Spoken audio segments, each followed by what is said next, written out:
Assalamualaikum warahmatullahi wabarakatuh. Perkenalkan, nama saya Kalista Indri Antika. Dari kelas 10 TJKTB. Di sini sebelumnya saya akan menjelaskan tentang dasar-dasar jaringan komputer. Apa sih tentang jaringan komputer itu? Jaringan komputer adalah sistem yang menghubungkan dua atau lebih perangkat komputer agar dapat berkomunikasi dan berbagi sumber daya seperti data, file printer, atau akses internet. Jaringan ini memungkinkan perangkat terhubung melalui media kabel, wired maupun tanpa kabel wireless. Tujuan dan manfaatnya mempermudah pertukaran informasi dan meningkatkan efisiensi dalam berbagai aktivitas. Manfaat jaringan komputer ada berbagi sumber daya, file, printer, dan lain-lain, memfasilitasi komunikasi, email, chat, dan lain-lain, akses informasi dan aplikasi dari jarak jauh, meningkatkan efisiensi kerja dan produktivitas.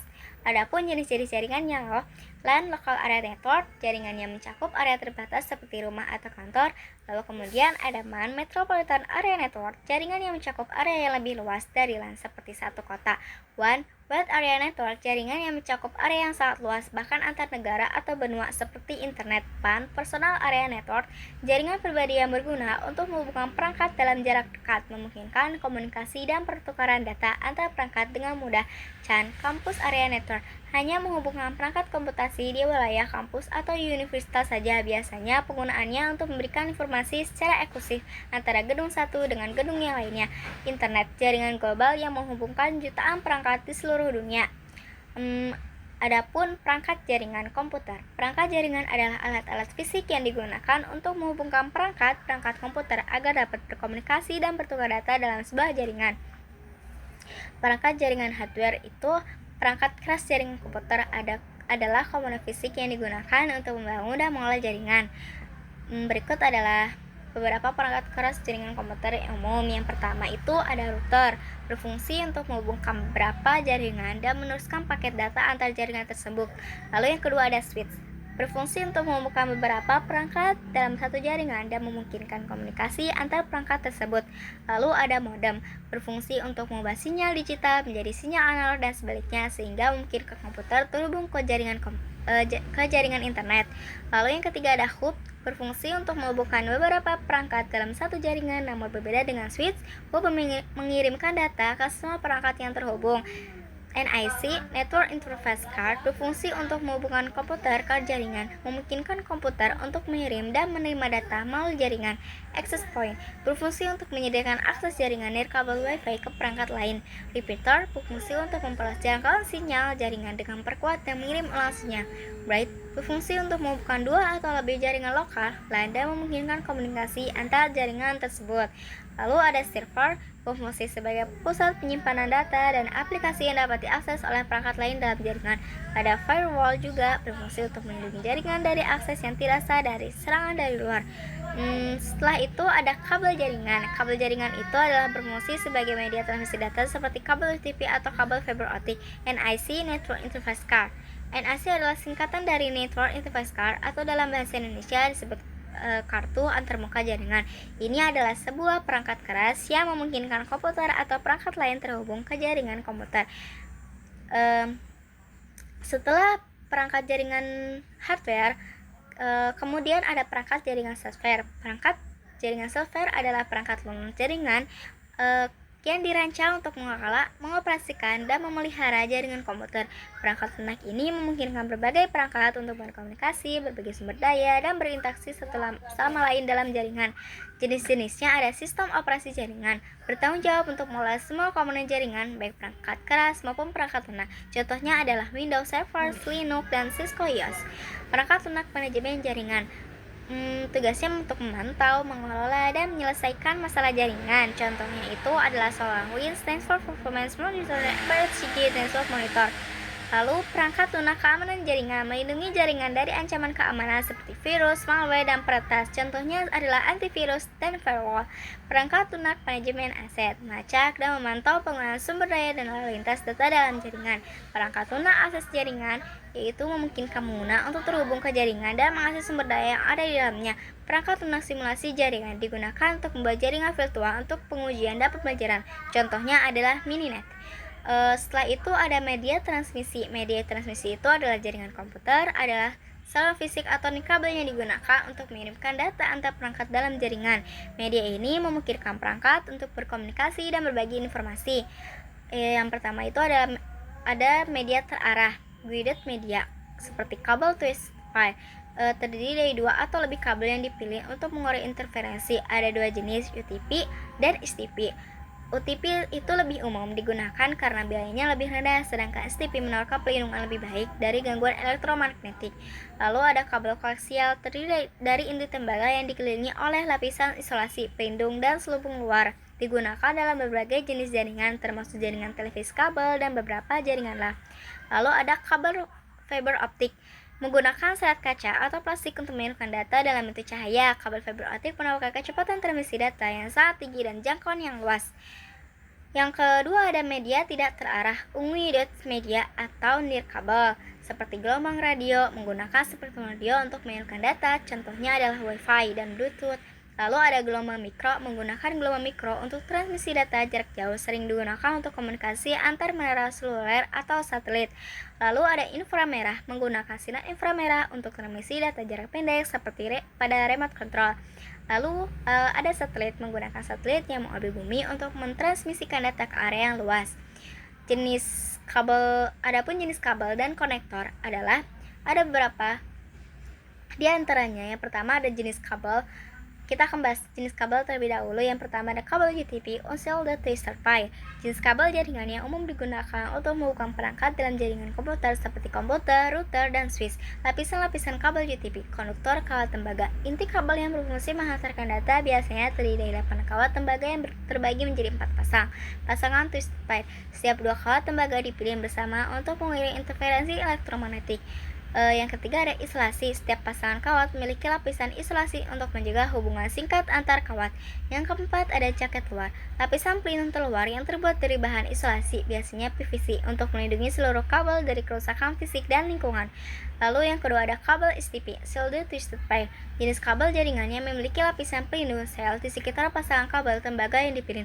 Lapisan-lapisan kabel STP. Yang pertama itu ada kawat tembaga. Lalu yang kedua ada insulasi, yang ketiga lapisan pelindung sat, yang keempat ada jaket luar, sampai 4. Setelah itu ada kabel koaksial. Kabel koaksial adalah jenis kabel yang dirancang untuk mentransmisikan sinyal listrik atau elektromagnetik dari satu titik ke titik lainnya dengan 2 konduktor yang disusun sejajar, yaitu inti pusat dan pelindung luar yang dipisahkan oleh lapisan isolator. Berikut adalah penjelasannya, yaitu yang pertama ada konduktor inti. Lapisan terdalam biasanya terbuat dari kawat tembaga tunggal atau serabut. Lalu yang kedua ada isolator. Lapisan ini mengelilingi konduktor inti dan terbuat dari bahan isolasi seperti plastik atau polietilena. Fungsinya untuk menjaga jarak antara konduktor inti dan lapisan pelindung. Yang ketiga ada pelindung. Lapisan ini berupa anyaman kawat tembaga atau lapisan foil yang mengelilingi isolator. Fungsinya itu adalah untuk melindungi sinyal dari interferensi elektromagnetik. Yang keempat, selubung luar. Lapisan terluar yang terbuat dari bahan PVC atau bahan lain yang tahan lama, berfungsi untuk melindungi seluruh komponen kabel dari kerusakan fisik dan faktor lingkungan seperti kelembapan dan suhu ekstrim.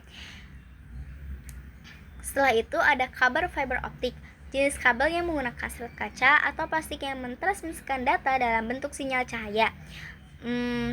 Yang pertama itu ada inti, merupakan bagian tengah kabel yang terbuat dari kaca atau plastik berkualitas tinggi. Yang kedua ada cladding, lapisan yang mengelilingi inti, terbuat dari bahan dengan indeks bias yang lebih rendah dari inti. Yang ketiga ada coating atau buffer, lapisan pelindung yang melapisi cladding, biasanya terbuat dari plastik yang lentur, fungsinya untuk melindungi inti dan cladding dari kerusakan fisik seperti goresan. Yang keempat ada string member atau opsional.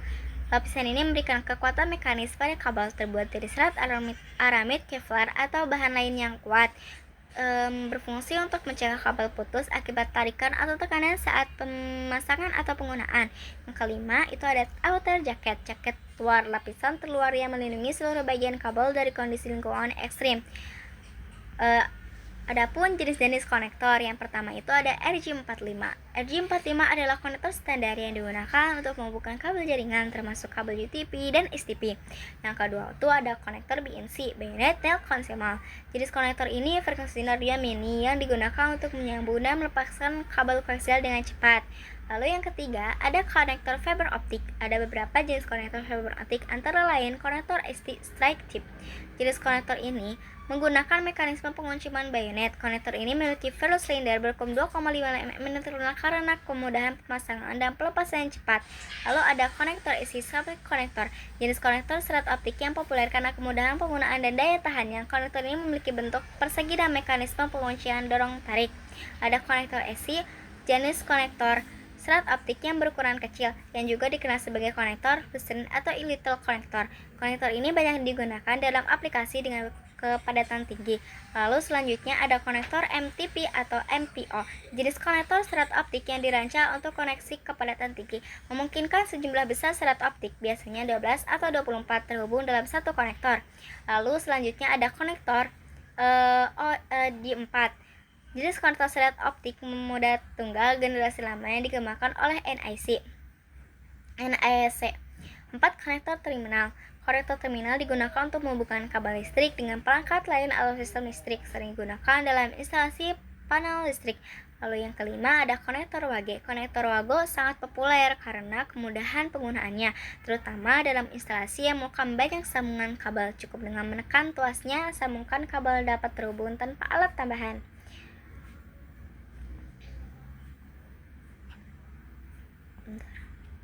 Selanjutnya ada topologi jaringan.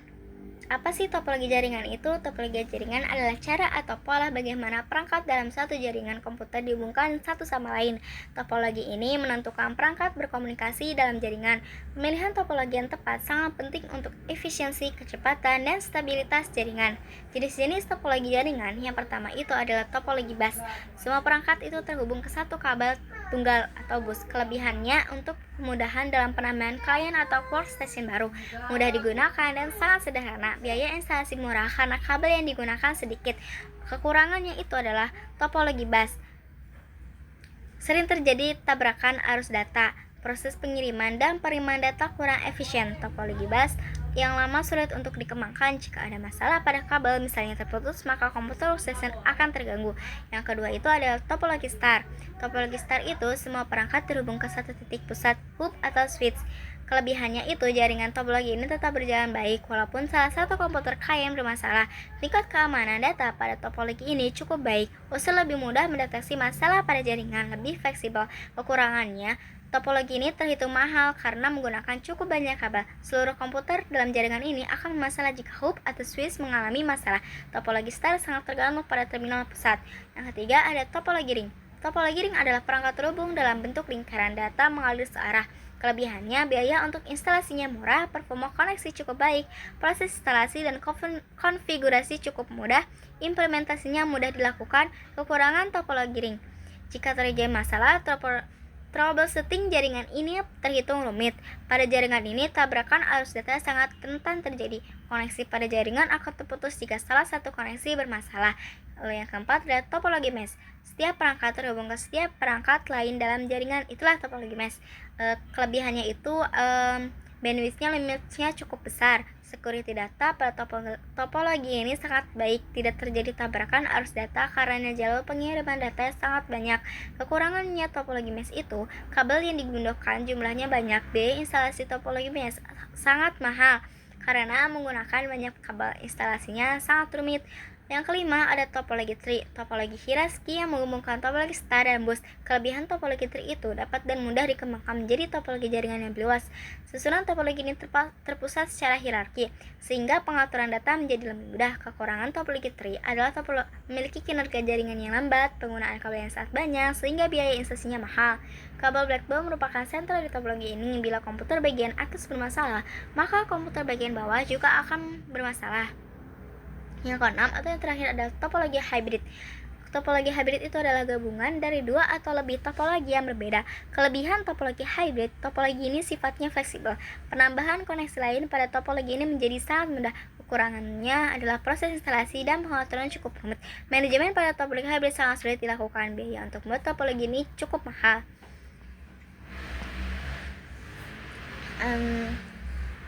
Baik, maka mungkin segitu yang cukup dijelaskan dari saya. Maaf apabila ada pengucapan yang salah atau penjelasan yang kurang dimengerti. Mohon maaf jika banyak keliru atau penjelasan yang tidak jelas, karena di sini saya masih belajar.